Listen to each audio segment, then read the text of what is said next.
Sabi ng Malacanang nagsimula na ang investigasyon ng Local Water Utilities Administration sa water utility company na Prime Water. Umiiyak po ay Bulacan, Cavite, Laguna, Bohol, Pangasinan. Hindi lamang po yan, marami pa pong iba. Ayon sa luwa, hindi bababa sa 20 hanggang 30 reklamo raw ang natatanggap nila kada araw mula sa mga Prime Water customers. Pinakamarami mula sa Bulacan. Usually lack of water, walang tubig, mahina yung pressure, may amoy yung tubig nila, or minsan talagang lack of water for days. Sabi ng Prime Water, wini-welcome nila ang lahat ng pagkakataon para sa bukas at makabuluhan dialogo para maresolba ang mga alalahanin ng mga customer. Dagdag nila, tinitiyak nila sa publiko na pinaiigting nila ang kanilang mga hakbang para tugunan ang mga requirement at mapunan ang demand lalo sa mga lugar na hirap ang serbisyo.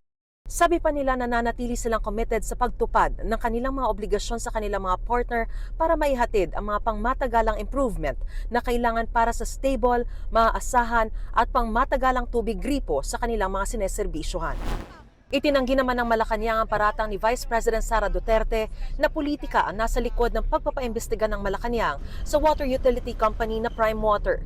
She will always use that excuse or defense of pamumulitika without really answering or responding directly to the issues. Ang Prime Water,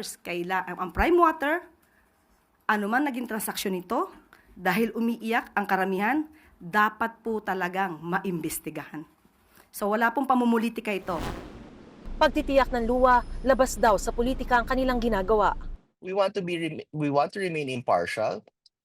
As a regulator, we stand for the consumers, and at the same time, we're also here to protect the rights of the investors. May mga reklamo na sa mga water districts with JVs even before magkaroon ng endorsement.